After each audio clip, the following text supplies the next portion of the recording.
ठीक है बच्चों, तो बढ़ते हैं आगे पॉपुलेशन इंटरेक्शंस में। स्टार्ट करते हैं next interaction, that is parasitism. अभी तक हम लोगों ने दो इंटरेक्शन डिटेल में डिस्कस किए।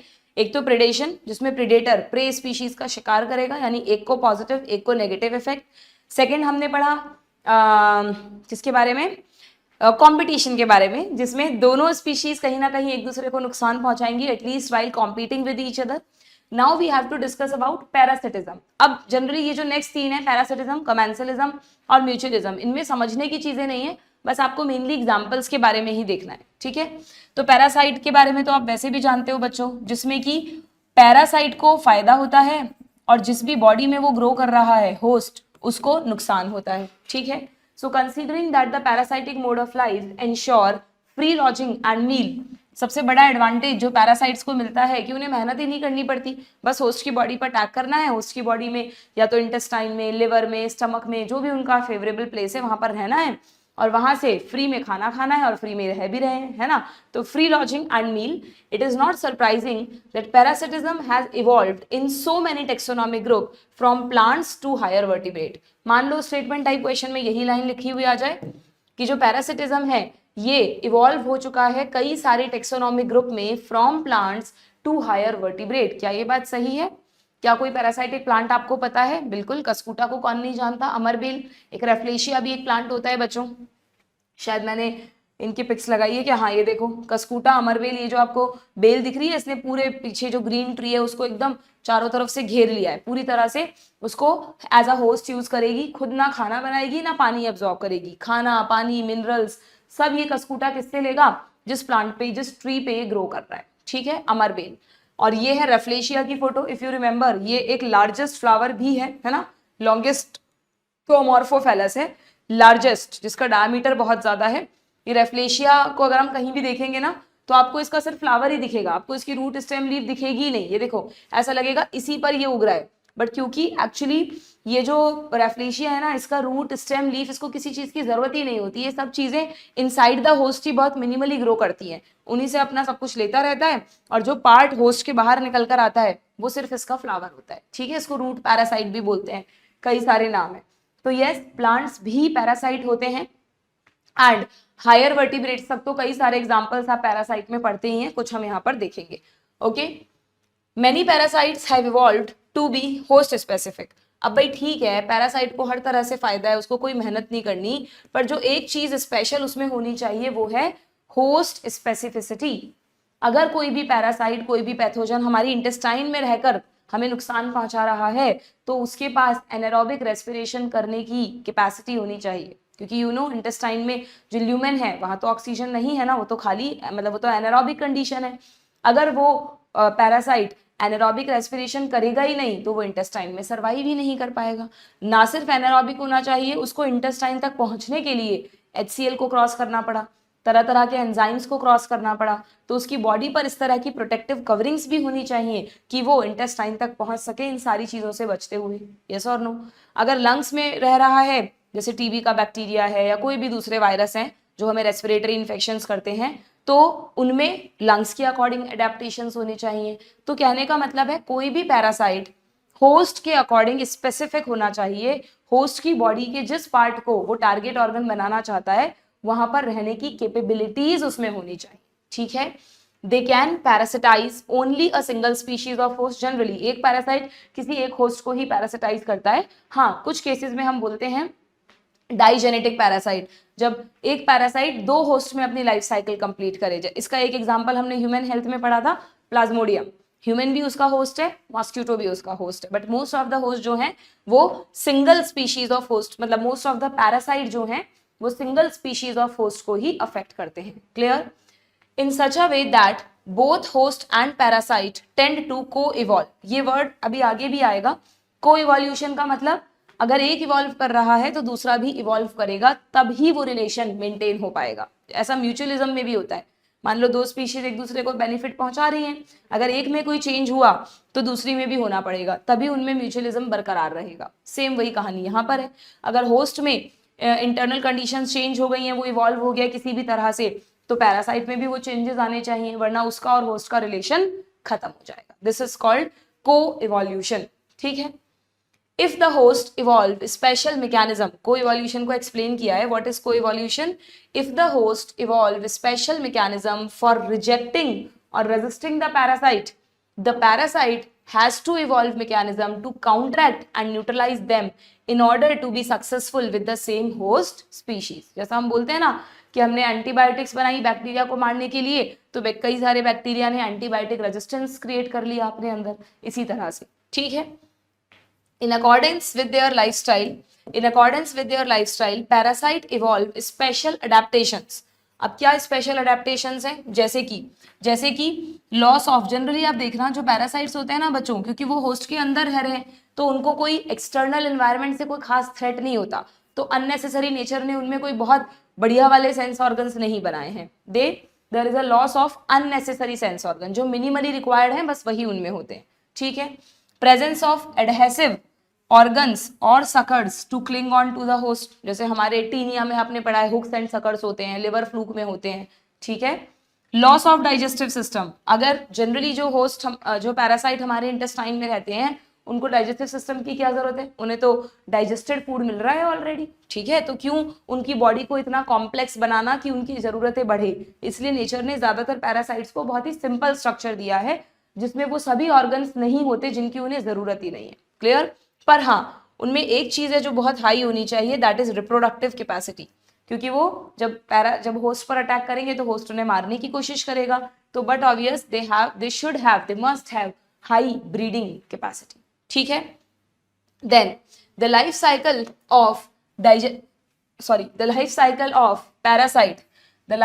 Of parasite is often complex, कभी कभार ये कॉम्प्लेक्स होता है, involving 1 or 2 intermediate host. Normally एक तो प्राइमरी होस्ट होता ही होता है बच्चों, उसके अलावा दूसरा जो होस्ट है वो क्या होता है, इंटरमीडिएट होस्ट। अब देखो यहाँ क्या लिखा है कि कुछ ऐसे हैं जिनके इंटरमीडिएट होस्ट भी 2 होते हैं, प्राइमरी होस्ट तो सबका एक ही है, पर जो इंटरमीडिएट होस्ट है ना वो एक भी हो सकता है और वो 2 भी हो सकता है, ठीक है। तो ये इंटरमीडिएट होस्ट जो है वो वेक्टर की तरह भी बिहेव कर सकता है या वेक्टर कोई और भी हो सकता है। ध्यान है आप लोगों को, प्लाज्मोडियम का प्राइमरी होस्ट कौन है बताओ, हम हैं या मॉस्किटो है, याद करो, मैंने आपको एक तरीका बताया था कि प्राइमरी होस्ट कौन होता है, किसी भी digenetic parasite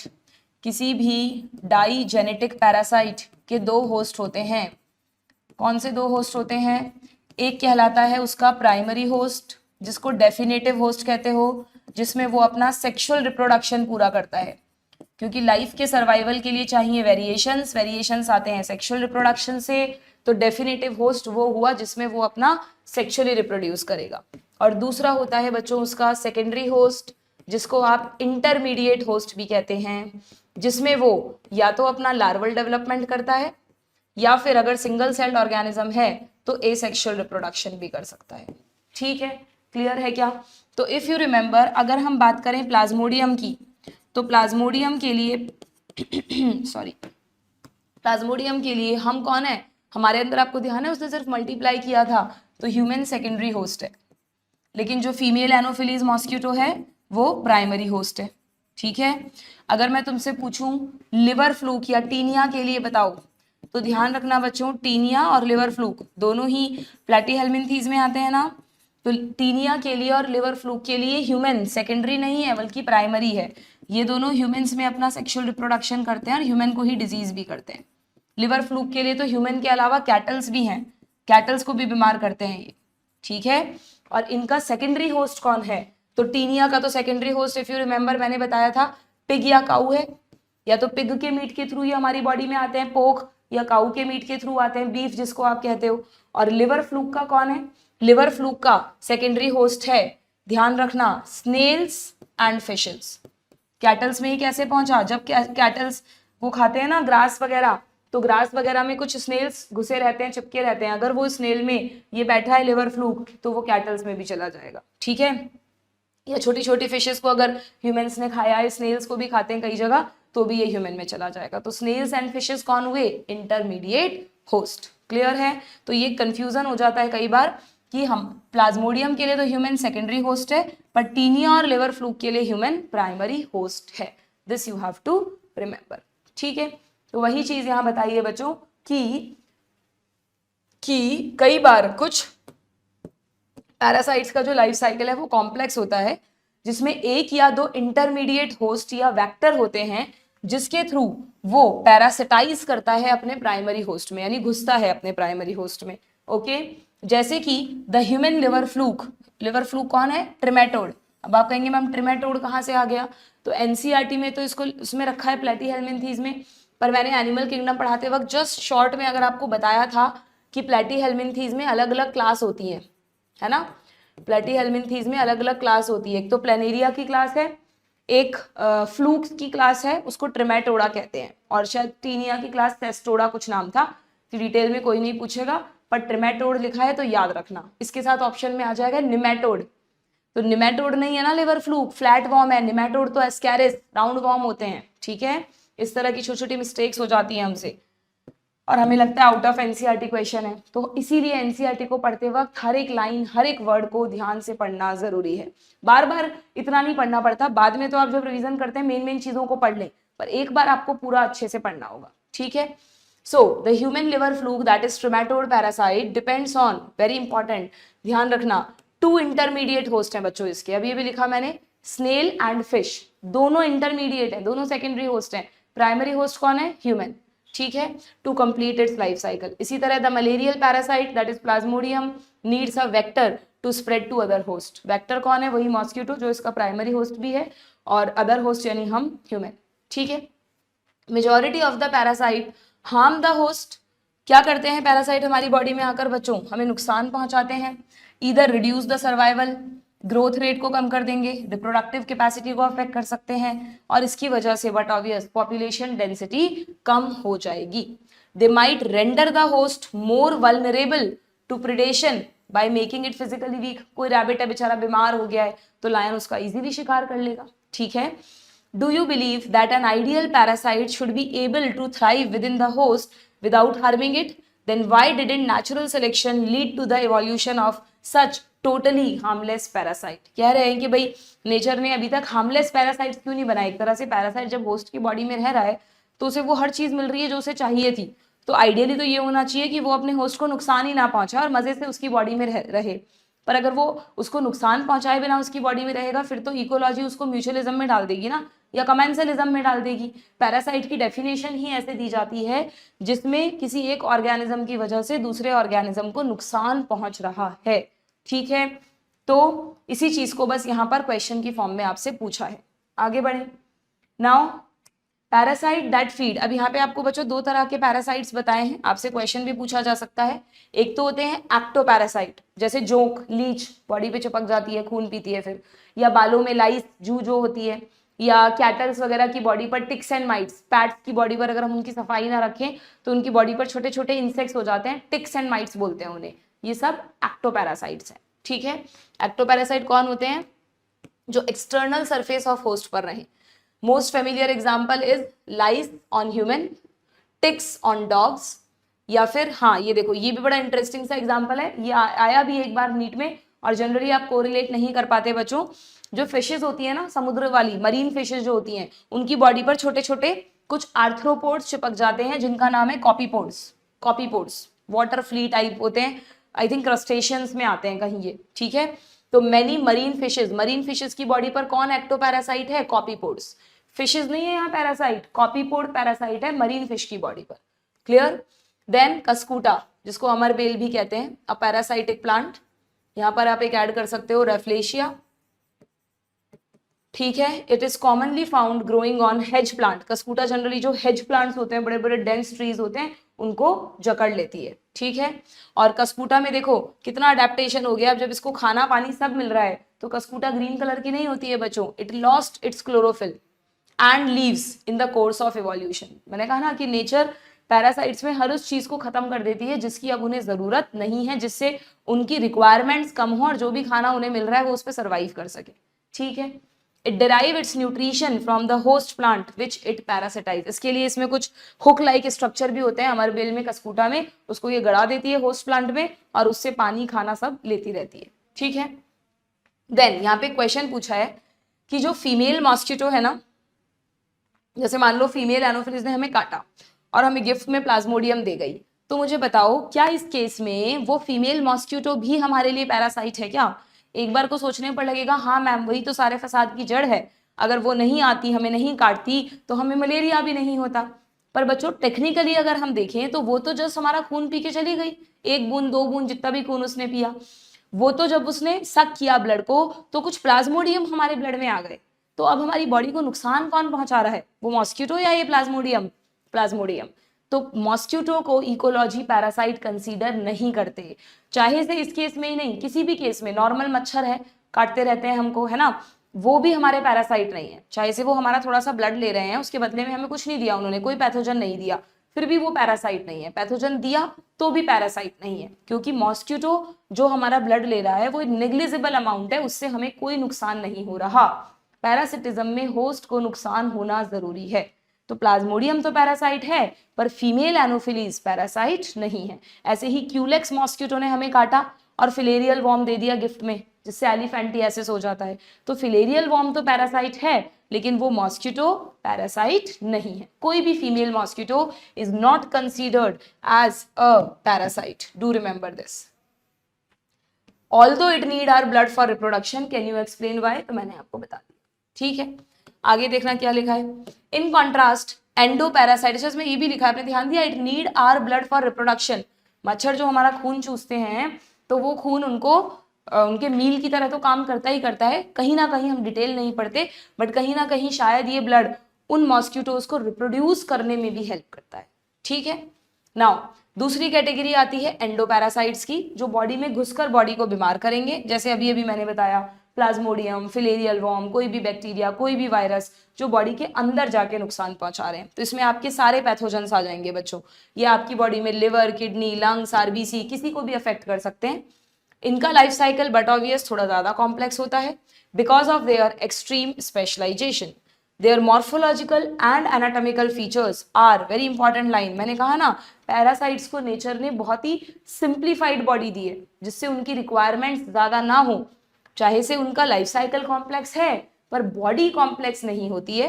there morphological and anatomical features are greatly simplified while emphasizing their reproductive potential, ठीक है, क्लियर। उनके रिप्रोडक्टिव पोटेंशियल को तो बढ़ाया है पर उसको बढ़ाने के लिए और वैसे भी ऐसा होता है ना, जो जितना सिंपल स्ट्रक्चर रखता है उतना ही फास्ट रिप्रोड्यूस कर पाता है। कॉम्प्लेक्स बॉडी में रिप्रोडक्शन कम धीरे भी होता है और कम प्रोजेनी भी बनते हैं, इसलिए नेचर पैरासाइट्स को सिंपल रखती है, ठीक है। आगे बढ़े। नाउ यहाँ पर एक बहुत ही इंटरेस्टिंग एग्जाम्पल दिया है, तुम लोगों ने सुन भी रखा होगा, ब्रूड पैरासिटिज्म, है ना। 2 बर्ड्स तुम्हें पता है, एक तो कुकू बर्ड जिसको हम कोयल कहते हैं और एक क्रो जिसको हम कौवा कहते हैं। कुकू अलग स्पीशीज है बच्चों, क्रो अलग स्पीशीज है। अगर किसी को ऐसा कोई कंफ्यूजन है कि यार कुकू फीमेल है, मतलब हम बोलते हैं ना कोयल फीमेल है और कौवा मेल है, तो ऐसा नहीं है। कुकू बर्ड में भी मेल फीमेल होते हैं और जो आपका क्रो है कौवा जैसे आप बोलते हो उसमें भी male female, male crow, male cuckoo, female cuckoo, ठीक है, दोनों अलग अलग स्पीशीज हैं। अब समझना क्या होता है, आपने बहुत ये स्टोरी सुनी होगी या ये कहावत सुनी होगी कि जो कोयल है वो अपने अंडे कहाँ देती है, कौवे के घोंसले में देती है, ओके। क्रो क्या करता है, क्रो में जो फीमेल क्रो है वो अपना नेस्ट वगैरह बनाती है, अपनी एग लेइंग करती है, सब कुछ खुद कर रही है। अब जो फीमेल, अब आपको ये भी पता होगा कि दोनों ही बर्ड्स जो हैं वो समर सीजन में, ज्यादातर कोयल बोलती हुए हमें आम के पेड़ों वगैरह पे सुनाई देती है ना, तो समर सीजन में, स्प्रिंग सीजन के आसपास का जो सीजन है तब ये ज्यादा होती हैं, दोनों का ब्रीडिंग सीजन सेम है, ठीक है। तो कुकू बर्ड कितनी चालाक है, कोयल कितनी चालाक है कि वो है ना क्रो, किसी भी एक पर्टिकुलर क्रो के ग्रुप को ऑब्जर्व करती रहती है, बहुत दिनों तक छुप कर देखती रहती है कहाँ अपना घोंसला बना रहा है, कब अंडे दे रहा है ना, बहुत दिनों तक उसे ऑब्जर्व करती रहती है। क्योंकि कोयल बहुत आलसी है, मीठा तो गाती है पर बहुत आलसी है, वो खुद का घोंसला नहीं बनाती, ना वो अपने बच्चों की केयर करना चाहती है, पर वो बस ये चाहती है कि मेरे बच्चे बड़े हो जाएं और अपनी जिंदगी जियो, कोई और ही उनकी केयर कर दे, ठीक है। तो इसके लिए वो क्या करती है, वो ऑब्जर्व करती रहती है कौवे को, है ना, फीमेल क्रो को, कि वो कहाँ कहाँ जा रहा है, क्या क्या कर रहे हैं। और जब दोनों, अब एक और चीज सुनना, यहाँ पे नेचर ने क्या किया है, दोनों के एग्स को भी एक जैसा बनाया है। दोनों के एग्स देखकर आप पता नहीं लगा पाओगे कि कौन सा क्रो बर्ड का है और कौन सा कुकू बर्ड का है। तो जब एक क्रो बर्ड अपनी एग लेइंग कर देती है तो, और अपने बच्चों के लिए या खुद के लिए खाना वाना अभी बच्चे तो नहीं आए, खैर एग में ही है, खुद के लिए खाना वाना लेने जाती है, तो चुपचाप कोयल क्या करती है, उस नेस्ट के पास जाती है उसके अंडे तो गिरा देती है और खुद के अंडे दे जाती है वहां, क्योंकि अगर खुद के उसके साथ देगी तो थोड़ा तो नेचर ने सबको समझदार बनाया है। वो जब फीमेल क्रो आएगी सोचेगी यार मेरे अंडे इतने सारे कैसे हो गए, मैंने तो कम दिए थे, तो वो उसके अंडे गिरा देती है और खुद के अंडे वहां पे रख जाती है, ठीक है। और वो जो वापिस आएगी कौन, फीमेल क्रो बर्ड, वो उसको लगता है अरे मेरे ही अंडे, क्योंकि मैंने क्या कहा दोनों के एग्स कैसे हैं, बिल्कुल सिमिलर अपीयरेंस रखते हैं, और वो उनकी केयर करती रहती है। इवन जो उनकी जब हैचिंग होती है ना एग्स की बच्चों, तो जो नन्हे नन्हे बर्ड्स निकलते हैं वो भी बिल्कुल सेम होते हैं दोनों के। बाद में जब वो धीरे धीरे बड़े होते हैं तब जाके डिफरेंस आता है थोड़ा बहुत। तो ये पैरासिटिज्म नहीं हुआ क्या, कोयल को तो फायदा मिल गया, और बेचारा जो फीमेल क्रो थी उसको नुकसान हो गया, उसके बच्चे तो मर गए और वो इतने टाइम तक दूसरे के बच्चे की केयर करती रही, है ना। तो this is called brood parasitism. यहाँ पे ब्रूड वर्ड किसके रेफरेंस में है, एगले, एगले, ओके। तो brood parasitism in birds is fascinating example of parasitism in which parasitic bird किसको मान रहे हैं हम, कोयल को, कुकू को, lay its egg in the nest of host bird. Host bird कौन है यहाँ पर, फीमेल क्रो। पैरासाइटिक कौन है, female cuckoo. And let the host incubate them, host ही उनकी केयर करेगा, उनमें इंक्यूबेशन होने देगा। इंक्यूबेशन यानी जब एग लेइंग और एग हैचिंग के बीच का टाइम पीरियड, उसको इंक्यूबेशन बोलते हैं, ठीक है। During the course of evolution, the egg of the parasitic bird have evolved to resemble the host egg in size and color to reduce the chances of the host bird detecting the foreign egg and ejecting them from the nest. हो सकता है बहुत starting में जब ये relation शुरू हुआ हो तो कोयल के अंडे वैसे ना हो जैसे क्रो के होते हैं, तो क्रो पहचान जाता और उन अंडों को गिरा देता हो, लेकिन विद द टाइम ये एग्स इतने ज्यादा साइज में कलर में रिजेंबल करने लगे कि वो पहचानता ही नहीं है कि ये मेरे अंडे हैं या दूसरे के हैं, ठीक है। Try to follow the movement of cuckoo bird and crow in your neighbourhood park during the breeding season, that is spring to summer, and watch brood parasitism in action, ठीक है। तो आप ध्यान रखना कौन यहाँ पे पैरासाइट है कौन होस्ट है। This is all about the parasitism. तो पैरासिटिज्म में हमने मेनली एक्टोपैरासाइट्स के एग्जाम्पल पढ़े, एंडोपैरासाइट्स के एग्जाम्पल पढ़े और एक ब्रूड पैरासिटिज्म, ठीक है। चलिए आते हैं नेक्स्ट पॉपुलेशन इंटरेक्शन पर, जो कि है commensalism. Very very interesting examples, इसमें बहुत सारे इंटरेस्टिंग एग्जाम्पल हैं। देखो यहाँ पर मैंने आपको कहा +0 का रिलेशन होता है, ठीक है। मैंने वही फोटोग्राफ्स लिए हैं जो एनसीईआरटी में एग्जाम्पल दिए, उन्हीं के पिक्स लिए हैं। देखो कि इसका सबसे पहला एग्जाम्पल एक प्लांट है बच्चों। प्लांट भी कमेंसलिज्म करते हैं, हालांकि सोचो प्लांट को तो खाना वाना सब खुद बनाता है, उसको दूसरे से क्या ही बेनिफिट लेना है। पर यस, आपने ऑर्किड्स के बारे में सबने सुना होगा, बहुत प्यारी प्यारे फूल हैं इसके, वो माला वगैरह भी बनती है इनकी, है ना, ऑर्नामेंटल फ्लावर्स होते हैं ऑर्किड के। तो ऑर्किड का ये जो प्लांट होता है ना बच्चों, वो जनरली आप देखना, ये पूरा आपको ऑर्किड दिख रहा है, ये जो आपको कहाँ है, हाँ ये पत्ते निकलते हुए दिख रहे हैं, ये ऑर्किड के हैं। ये जनरली पीछे एक ट्रंक दिख रहा है, ये रहा पीछे एक ट्रंक। ये ऑर्किड्स मिट्टी में नहीं उगते, ये ऑर्किड्स जनरली किसी भी प्लांट को अपना बेस बनाकर उग जाते हैं। मतलब जो भी इन ऑर्किड के सीड्स हैं या जो भी है ना, वो किसी प्लांट के स्टेम पर चिपक जाते हैं और उन्हीं से वहीं पर वो जर्मिनेट करके एक नया प्लांट बना देते हैं। इसके बदले में उन्हें इससे कुछ नहीं चाहिए। जैसे अगर पीछे ये एक मैंगो ट्री है, ठीक है, कसकूटा होता तो क्या करता, मैंगो ट्री से अपना खाना भी लेता, अपना पानी भी लेता। ऑर्किड ऐसा नहीं कर रहा, ऑर्किड ने सिर्फ एज अ सपोर्ट, कोई भी रीजन होगा, हम ऑर्किड्स को इतना डिटेल में नहीं पढ़ते, हो सकता है वो सॉइल में इजीली ग्रो नहीं कर पाते हो, तो orchids as a support mango tree पर उगते हैं, तो उन्हें मैंगो ट्री से जस्ट एक सपोर्ट, एक बेस मिल रहा है। खुद ग्रीन है, दिख रहे हैं आपको, अपना खाना खुद बनाते हैं। पानी कहाँ से लेते हैं, इन ऑर्किड्स में कुछ हवा में ही बच्चों रूट्स निकली रहती हैं, वो रूट्स होती है हाइग्रोस्कोपिक रूट्स। हाइग्रो यानी मॉइस्चर, हवा में जो मॉइस्चर है उसी को ये एब्जॉर्ब करके अपने पानी का काम चलाते हैं, मैंगो ट्री से कुछ नहीं ले रहे। तो क्या ये मैंगो ट्री को कोई नुकसान पहुंचा रहे हैं, नहीं। क्या मैंगो ट्रीज को इनसे कोई फायदा हो रहा है, नहीं। तो मैंगो ट्री तो न्यूट्रल है ना, यहाँ पे ना तो उसे कोई नुकसान हुआ ना उसे कोई बेनिफिट हुआ। लेकिन ऑर्किड्स को एक फायदा मिल गया कि दे हैव बेस और सपोर्ट टू ग्रो। नुकसान नहीं पहुंचाया, सिर्फ उनको एज अ सपोर्ट यूज किया है। तो इसलिए orchids on mango tree is the example of commensalism. Do remember, ऐसे प्लांट्स जो किसी दूसरे प्लांट पर उगते हैं बच्चों, ये कहलाते हैं epiphytes. Epiphytes.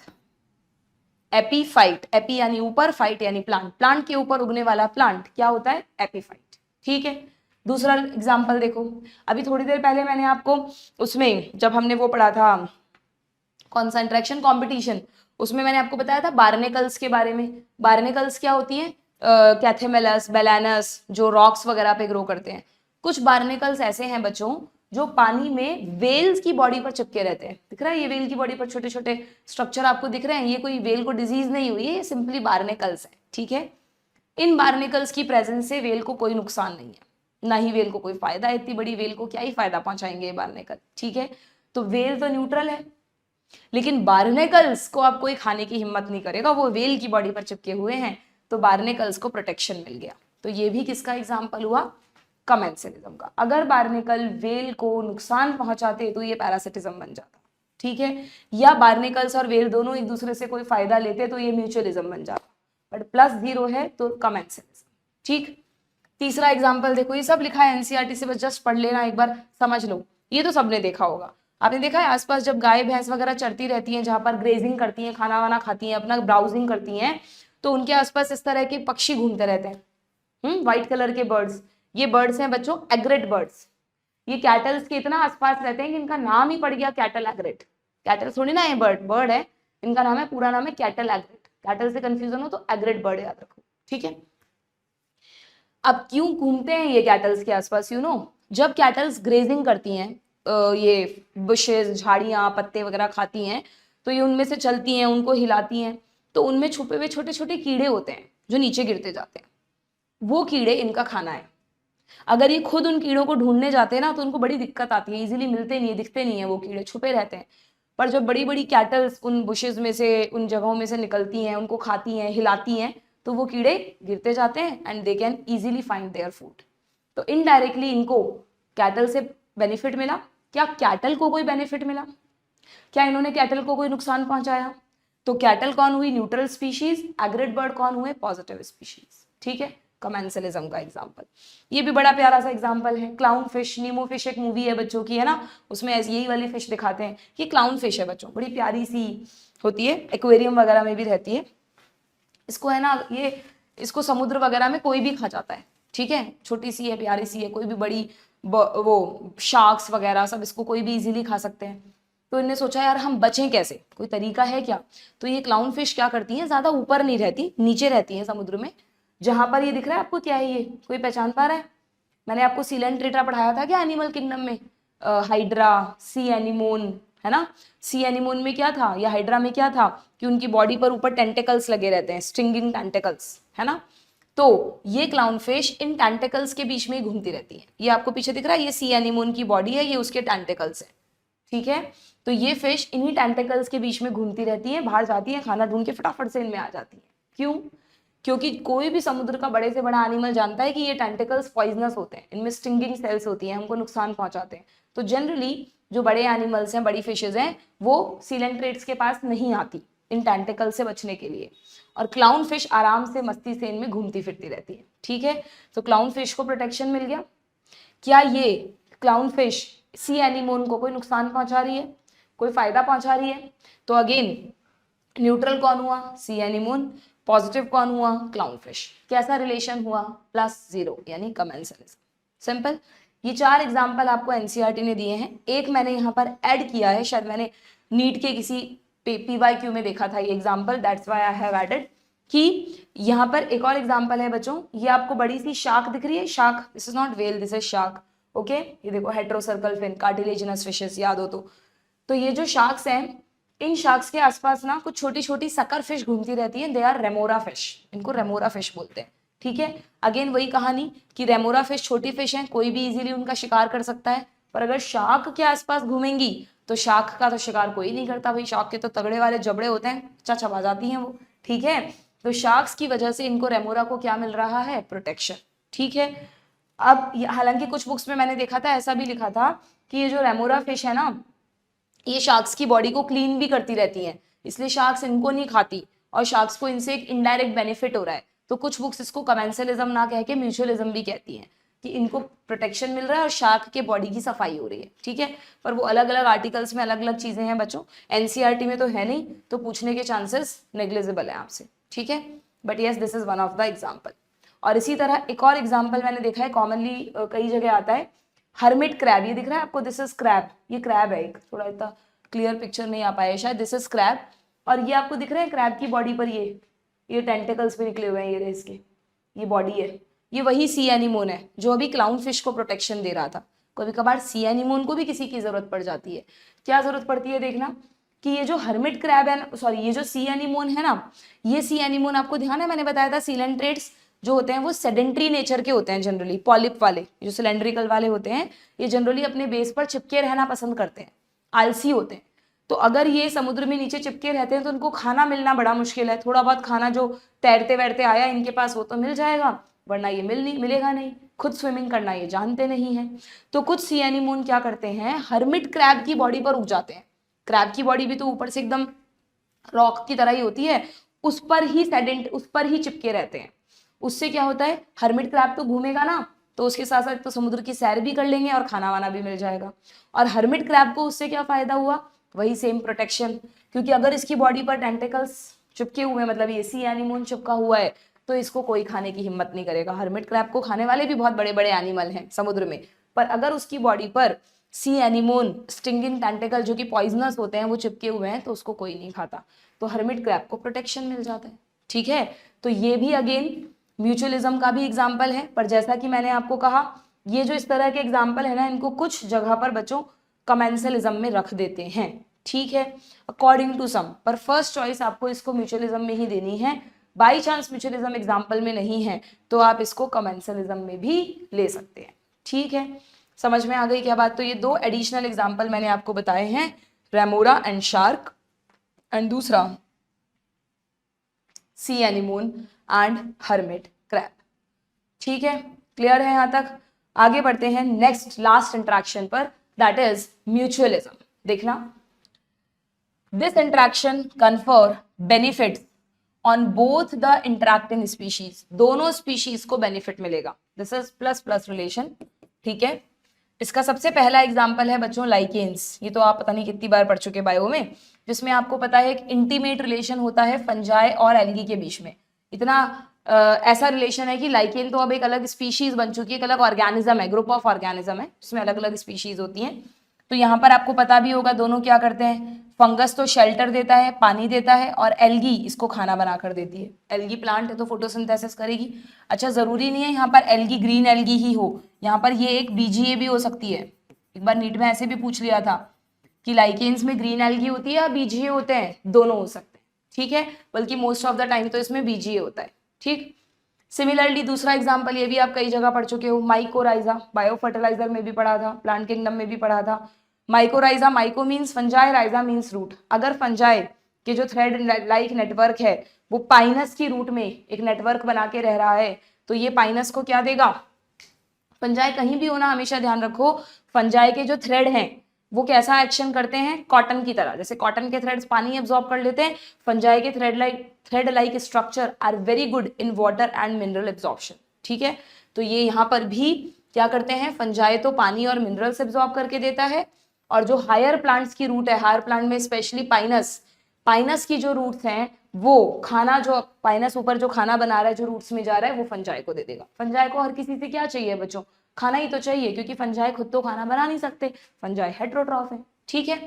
The fungi help the plant in the absorption of essential nutrient from the soil, दिख रहा है, while the plant in turn provide the fungi with energy yielding carbohydrate। अब थोड़ा सा इसको कॉम्प्लिकेटेड कर दिया, फूड की जगह लिख दिया एनर्जी यील्डिंग कार्बोहाइड्रेट, फूड का यही तो काम है, ठीक है।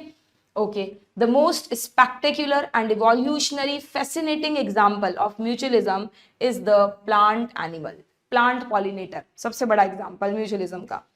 Plants need the help of animal for pollinating their flowers, not only flower बल्कि बाद में जब सीड्स बनाते हैं प्लांट, तो सीड्स के डिस्पर्सल में भी ये एनिमल्स हेल्प करते हैं, वहां भी बताया था रिप्रोडक्शन इन फ्लावरिंग प्लांट्स में, ठीक है। अब अगर एनिमल्स प्लांट का इतना सारा काम कर रहे हैं, उनके पॉलिनेशन कर रहे हैं, सीड डिस्पर्सल कर रहे हैं, तो बदले में रिवॉर्ड तो लेंगे ही। तो आपको पता है एनिमल्स को क्या रिवॉर्ड मिलता है, क्या फीस पे करते हैं प्लांट्स? प्लांट्स जो हैं वो एनिमल्स को देते हैं nectar and pollen, nectar and pollen, ठीक है। पॉलिनेटर्स को तो नेक्टर एंड पॉलन दे दिया, और जो सीड डिस्पर्सल कर रहे हैं, तो सीड कब चिपकेंगे उनकी बॉडी पर? जब वो फ्रूट खाएंगे, फ्लावर तो बचा नहीं। तो सीड डिस्पर्सर्स को प्लांट क्या दे रहे हैं? जूसी एंड न्यूट्रिशियस फ्रूट्स दे रहे हैं फॉर सीड डिस्पर्सल। हो सकता है जो छोटे छोटे बारीकी में से भी क्वेश्चन बन जाता है, उल्टा करके लिख दें, आप जल्दीबाजी में ध्यान ही ना दो कि plant offer rewards as a juicy and nutritious fruit to pollinator. Pollinator fruit कहाँ से खाएगा? पॉलिनेटर तो फ्लावर्स पे घूमेगा ना, फ्रूट कौन खाएगा? जो सीड डिस्पर्सर्स है, ठीक है। But the mutually beneficial system should also be safeguarded against cheater. पढ़ा था हमने उस चैप्टर में, पॉलन रॉबर्स होते हैं, पॉलन चीटर्स होते हैं, जो पॉलन्स तो खा जाते हैं पर बदले में प्लांट का पॉलिनेशन नहीं करते। For example animal that try to steal nectar without aiding in pollination. तो प्लांट को इन सबसे सुरक्षित रहना जरूरी है, ठीक है। Now you can see why plant animal interaction often involve co-evolution। अब यहाँ पर भी जैसे हमने पैरासिटिज्म में पढ़ा था ना, co-evolution बहुत जरूरी है, वैसे ही म्यूचुअलिज्म में भी बच्चों co-evolution is very much essential। इसका अभी लास्ट में एक बहुत ही इंटरेस्टिंग एग्जाम्पल आएगा, that is the evolution of the flower। The evolution of the flower and its pollinator is tightly linked। पहले वही co-evolution को डिफाइन किया है with one other। In many species of fig, fig का example दिया है आपको, फिग और वास्प पढ़ा है आप लोगों ने। फिग एंड वास्प में एक अच्छा खासा प्लांट पॉलिनेटर का रिलेशनशिप होता है, और वो इतना इंपॉर्टेंट रिलेशन है कि फिग सिर्फ वास्प से ही पॉलिनेट होता है, और वास्प सिर्फ फिग का ही पॉलिनेशन करता है, और किसी प्लांट पे जाता ही नहीं है वास्प, ठीक है। और फिग वास्प के लिए इतना अडेप्टेड है कि जो भी फैसिलिटीज देता है वो वास्प के लिए ही देता है, ठीक है। तो ये ऑब्लिगेटरी रिलेशन हुआ। It means that a given fig species can be pollinated only by its partner wasp species and no other species। उसके बदले में वास्प को क्या मिलता है?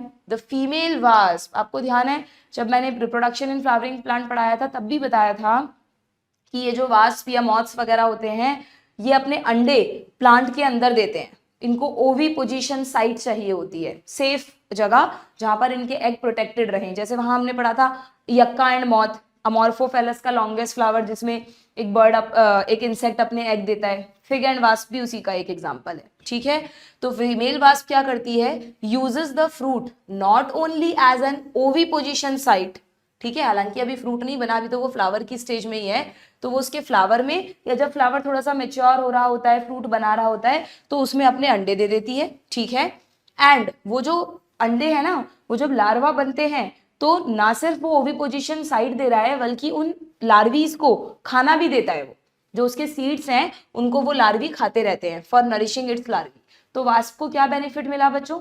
एक तो ओविपोजिशन साइट मिल गई, ये देखो डायग्राम दिखाया है, इस तरह का फ्लावर होता है वास्प का। इसमें ये जो कीड़े हैं, ये कीड़ा दिख रहा है आपको, ये रहा, ये अपने एग्स दे देगा, अंदर अंदर चले जाते हैं एग। और जब इसकी ओवरी से फ्रूट बनता है ना, आप फ्रूट निकालोगे तो वो थोड़ा थोड़ा अंदर कीड़े खाए हुए जैसा फ्रूट लगेगा, क्योंकि वो जो एग हैं वो जब लार्वी बन रहे हैं ना, तो वो उस फ्रूट को खा रहे हैं, ठीक है क्या।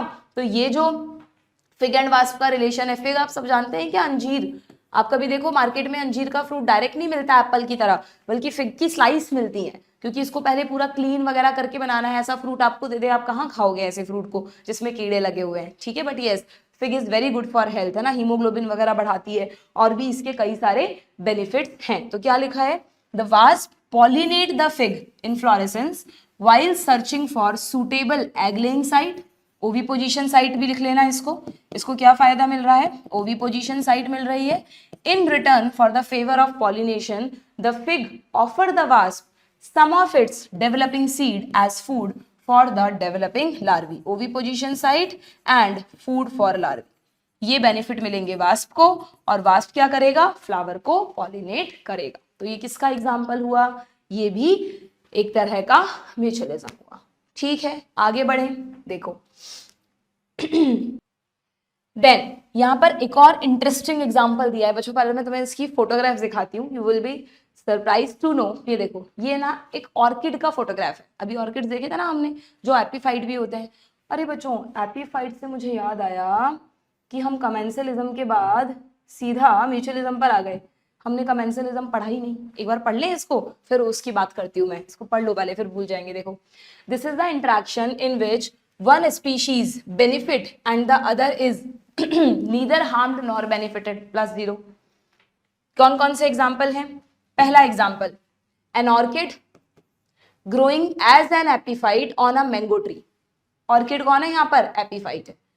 एंड दूसरा example, barnacles growing on the back of a whale.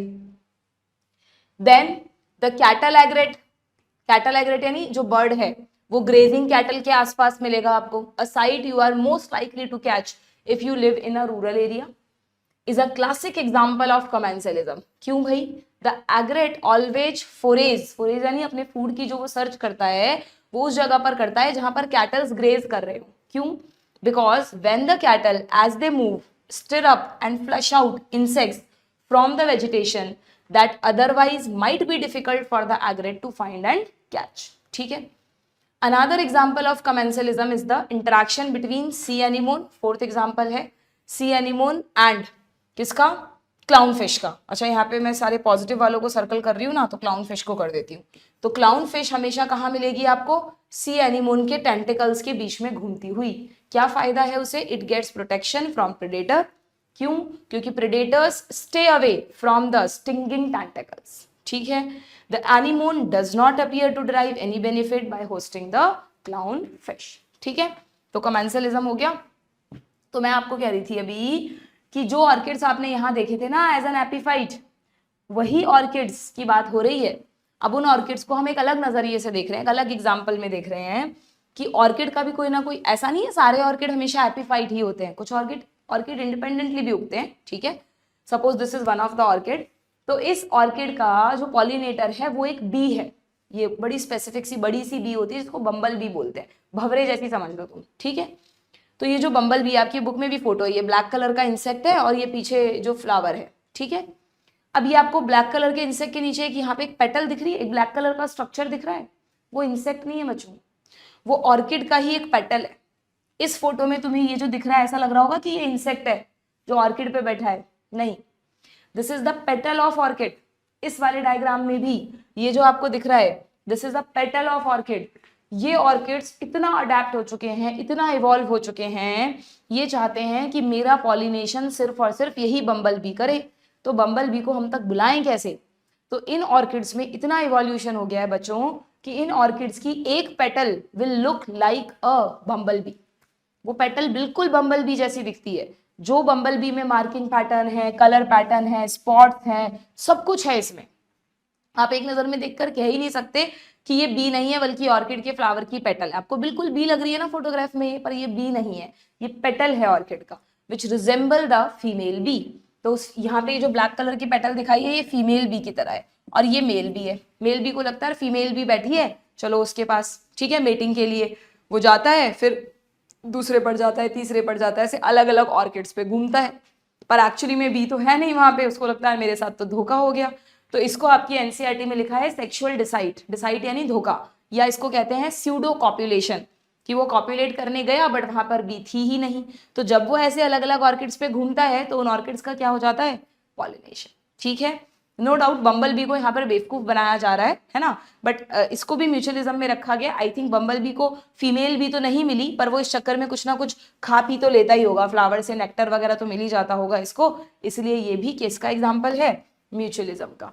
तो orchids show a bewildering diversity of floral pattern. Orchid में आपको बहुत तरह के अलग अलग फ्लोरल पैटर्न मिलेंगे, many of which have evolve to attract the right pollinator insect. इनका पॉलिनेटर कौन होता है? या तो बी या बम्बल बी। ठीक है, and ensure guaranteed pollination by it. Not all orchids offer rewards. जैसे कि एग्जाम्पल दिया, देखो लिखा भी है यहाँ पर, जरूरी नहीं है हर ऑर्किड रिवॉर्ड दे ही, उसी का शायद एग्जाम्पल यहाँ पर इन्होंने समझाया है। एक ऑर्किड है जो मेडिटेरेनियन ऑर्किड है। मेडिटेरेनियन अलग एरियाज होते हैं, उनमें वो उगता है। इस ऑर्किड की स्पीशीज भी याद रखना, दिस इज ऑफ्रिस। ये क्या करता है? ये सेक्सुअली डिसाइड करता है किसको? To get pollination done by a species of bee. कैसे? One petal of its flower bear uncanny, uncanny यानी जिससे कोई भी धोखा खा जाए, uncanny resemblance to the female bee, size भी उसके जैसा, कलर भी उसके जैसा, मार्किंग भी उसके जैसी। The male bee is attracted to what it perceive as a female, उसको लगता है वो फीमेल बैठी हुई है। Pseudo copulate with the flower and during this process, during that process is dusted with pollen, उसके ऊपर पॉलन गिर जाते हैं, और जब वो सेम प्रोसेस रिपीट करता है, when this same bee pseudo copulate with another flower, it transfer pollen to it and thus pollinates the flower. Here you can see how co-evolution operate. Yes, ये भी co-evolution का एक बहुत अच्छा example है कि सपोज करो विद द टाइम जिस बी से ये और पॉलिनेट हो रहा है, उस बी के मार्किंग पैटर्न में, कलर में कोई चेंज आ गया, इवोल्यूशन हो गया, तो अगर ऑर्किड अभी भी उसी बी से पॉलिनेट होना चाहता है तो कैसे भी, पर नेचर को उस ऑर्किड में भी इवोल्यूशन करना पड़ेगा, उसके पेटल के पैटर्न को भी बी की तरह करना पड़ेगा, जिससे वो स्पीशीज उसको पॉलिनेट करे, वरना वो उसकी तरफ अट्रैक्ट ही नहीं होगा, उसको पता है मेरी फीमेल भी तो अलग दिखती है, ठीक है क्या। तो इफ द फीमेल बीज colour pattern change even slightly for any reason during evolution, pollination success will be reduced unless the orchid flower co-evolve to maintain the resemblance of its petal to the female bee. ठीक है, जब तक वो उसके जैसी resemblance नहीं बना लेता तब तक वो पॉलिनेट नहीं हो पाएगा। अगर उसका भी को इवोल्यूशन हो गया, ऑर्किड का भी, तो ये जो रिलेशन है वो मेंटेन रहेगा। ठीक है, कौन से ऑर्किड की बात की बच्चों हमने, ऑफ्रिस, यहाँ आप लिख देना एनसीईआरटी में भी, दिस इज ऑफ्रिस, आपकी बुक में मेडिटेरेनियन ऑर्किड है, दैट इज ऑफ्रिस, और ये है बी की कोई स्पीशीज। डन, तो ये हो गया बच्चों आपका चैप्टर खत्म। लास्ट में मैं अमेंसेलिज्म की बात कर रही थी ना शुरू में, उसका एग्जाम्पल और देख लो। अमेंसेलिज्म में कई बार प्लांट्स में भी देखा गया है, ये कुछ टर्म्स हैं, मुझे नहीं लगता आपसे पूछेंगे। अमेंसेलिज्म में जैसे मान लो ये कोई प्लांट है एक, है ना, इस प्लांट की रूट से बच्चों कुछ केमिकल्स रिलीज हो रहे हैं, और ये केमिकल्स ये किसी को नुकसान पहुंचाने के लिए रिलीज नहीं कर रहा, ना इसे कोई फायदा मिल रहा है, ये बस उन्हें रिलीज कर रहा था, और बाई चांस ये केमिकल दूसरे प्लांट्स की ग्रोथ को इनहिबिट कर रहे हैं। तो ये कैसा रिलेशन हुआ, अमेंसेलिज्म, एक को नुकसान एक को न्यूट्रल, ना फायदा, ये वाला जो बीच में बनाया है इसको ना फायदा ना नुकसान, ठीक है, इधर उधर वाले प्लांट्स को नुकसान हो रहा है। क्लियर।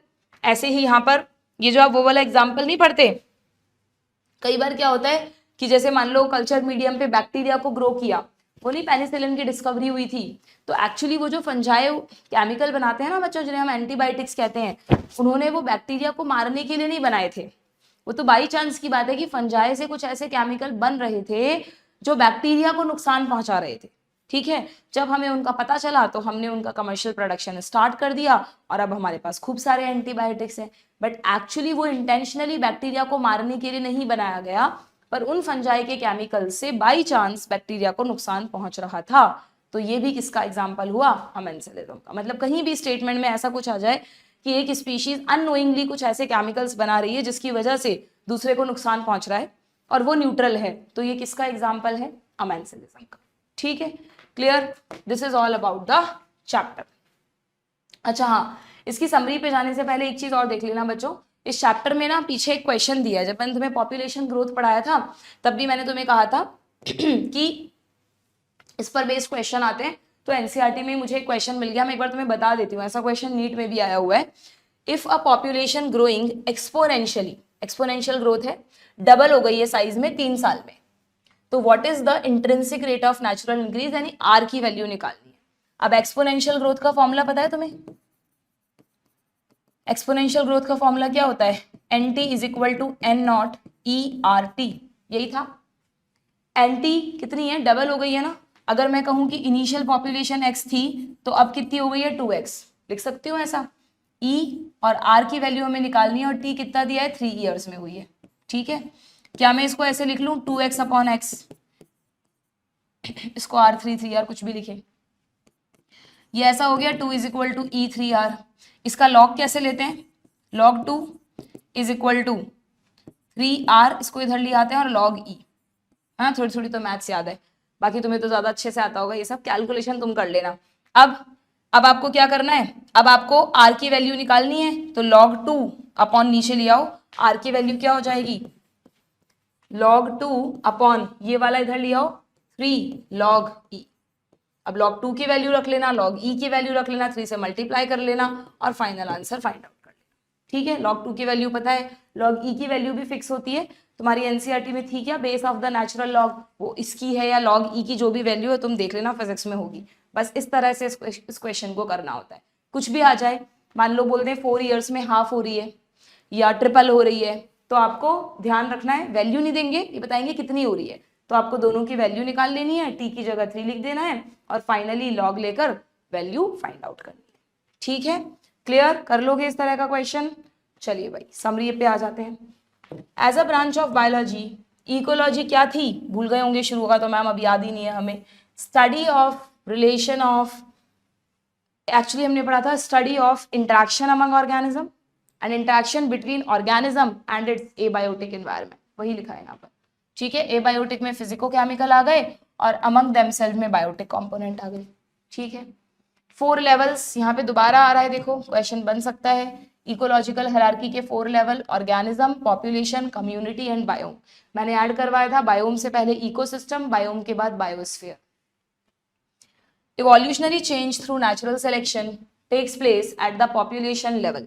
मेनली हमें जो चेंजेस दिखते हैं वो अच्छा इसमें ऑर्गेनिज्म के बारे में अब कुछ नहीं है क्योंकि ये वाला पार्ट मैं न्यू एनसीईआरटी से पढ़ा रही हूँ, तो इसकी समरी में भी न्यू एनसीईआरटी में सिर्फ पॉपुलेशन के बारे में है। व्हाट इज पॉपुलेशन इकोलॉजी, वही जिसमें हम इसको स्टडी करते हैं। What is population, group of individual of same species sharing और competing for same resources in a defined geographical area. अच्छे से पढ़ी थी हमने। पॉपुलेशन एट्रीब्यूट्स क्या क्या थे बच्चों, birth rate, death rate, sex ratio, age pyramid, और एक हमने पढ़ा था पॉपुलेशन साइज या density. The proportion of different age group of male and female in a population is represented as ये एज पिरामिड। ठीक है, इसकी शेप से आपको ये पता चल जाएगा कि पॉपुलेशन स्टेबल है, जो बीच वाला ग्राफ था जो मैंने आपको बताया था बेल शेप होता है, या पॉपुलेशन एक्सपांडिंग है जो फर्स्ट वाला ग्राफ था जिसमें ट्रायंगुलर पिरामिड बना था, या पॉपुलेशन डिक्लाइनिंग है जो सबसे लास्ट वाला था मटके की तरह, नीचे से नैरो, ऊपर से नैरो, बीच में से ब्रॉड। ठीक है, ecological effects of any factors on a population are generally reflected in its size, ये रहा fifth attribute population density, which may be expressed in different way. कई बार हम एब्सोल्यूट नंबर काउंट करते हैं, कई बार हम बायोमास देखते हैं, परसेंट कवर देखते हैं, फिर हमने पढ़ा था कि इनडायरेक्ट मेजर्स होते हैं, pug marks, fecal pellet, fishes caught per trap, relative density, ये सारे मेथड्स हैं depending on the species. Population grow through birth and immigration, ये बढ़ाते हैं पॉपुलेशन को, and decline through death and emigration, ये घटाते हैं। When resources are unlimited, the growth is usually exponential, but when resources become limiting, the growth become logistic. In either case, growth is ultimately limited by the carrying capacity of the nature. ठीक है, इसमें एक R की value भी हमने पढ़ी थी, intrinsic rate of natural increase B minus D, birth minus death, जिससे आपको पता चलेगा कि पॉपुलेशन बढ़ रही है या कम हो रही है। In nature, population of different species in a habitat do not live in isolation, कभी भी अलग अलग नहीं होती हैं, कोई ना कोई एक स्पीशीज को, मिनिमम एक स्पीशीज और चाहिए इंटरेक्ट करने के लिए, इवन प्लांट्स को भी। Depending on the outcome these interaction, अभी पढ़े हमने, या तो कंपटीशन होगा जिसमें दोनों सफर करेंगे, प्रेडेशन एंड पैरासिटिज्म, एक को फायदा एक को नुकसान, कमेंसलिज्म, एक को फायदा एक न्यूट्रल, और अमेंसलिज्म, एक को नुकसान दूसरा न्यूट्रल। क्लियर है क्या, बस कंपटीशन है जहां पे दोनों को नुकसान। क्लियर है क्या, प्रेडेशन इज अ वेरी, और हाँ म्यूचुअलिज्म में क्या था, दोनों को फायदा। एक एक लाइन दी है सबके बारे में। Predation is a very important process through which trophic energy transfer from one to another level. Plants have evolved diverse morphological and chemical defence against herbivores. ठीक, देन कंपटीशन के बारे में दिया है, it is presumed that the superior competitor eliminate the inferior one, ये किसका principle था, Gause का, competitive exclusion principle. But many closely related species have evolved various mechanism for their coexistence, जैसे कि रिसोर्स पार्टीशनिंग, मैक आर्थर ने वाबलर bird की species पर बताया था। ठीक, some of the most fascinating case of mutualism in nature are seen in plant pollinator interaction. Summary में भी शॉर्ट कर दिया, सबके बारे में नहीं लिखा, बस इन्हीं 3 के बारे में लिखा है। ठीक है, तो this is all about the first chapter of ecology, organisms and population. जितना हमने इस चैप्टर में पढ़ा मोर देन इनफ है बच्चों, बाहर से कुछ नहीं आता है। इकोलॉजी को स्ट्रिक्टली एंड स्ट्रिक्टली एनसीईआरटी से पढ़ो, कुछ भी बाहर का नहीं पढ़ना है आपको, ठीक है। फिर भी चैप्टर में कोई प्रॉब्लम है you can ask in comment box. Next session में हम इकोलॉजी का सेकंड चैप्टर लेंगे, दैट इज इकोसिस्टम, ठीक है। अच्छे से पढ़ते रहो, अपना पूरा फोकस अपनी पढ़ाई पर रखो। इस समय जितना ज़्यादा टाइम आप अपनी स्टडीज़ को दोगे, रिफ्रेशिंग माइंड रखो, थोड़ा बहुत आप 15 मिनट 20 मिनट आधा घंटा निकाल सकते हो। सैचुरेट हो जाए तो पता लगा बुक्स ही लेकर बैठे हुए हैं, ऐसा भी नहीं करना है, फिर तो पढ़ाई नहीं होती है ना। बाकी जितना हो सके मैक्सिमम अपना इनपुट्स दो, जितनी मेहनत करोगे, जितने इनपुट्स दोगे, उतना ही अच्छा रिजल्ट आपको आगे जाकर मिलेगा, किसी भी रूप में मिले वो। कि ठीक है, चाहते तो सब यही है कि हम नीट में सेलेक्ट हों, डॉक्टर बन जाएं, और बिल्कुल डेफिनेटली आप अच्छे से मेहनत करोगे फुल डेडिकेशन से तो हो भी जाओगे। फिर भी 1% हमेशा माइंड में लेके रखें, today's world is the world of uncertainties ना, कुछ भी हो सकता है, कोई भी प्रॉब्लम आ सकती है, तैयारी में कोई प्रॉब्लम आ सकती है।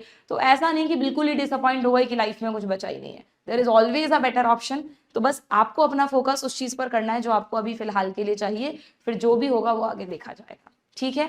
तैयारी करते रहो, पढ़ते रहो। Good bye.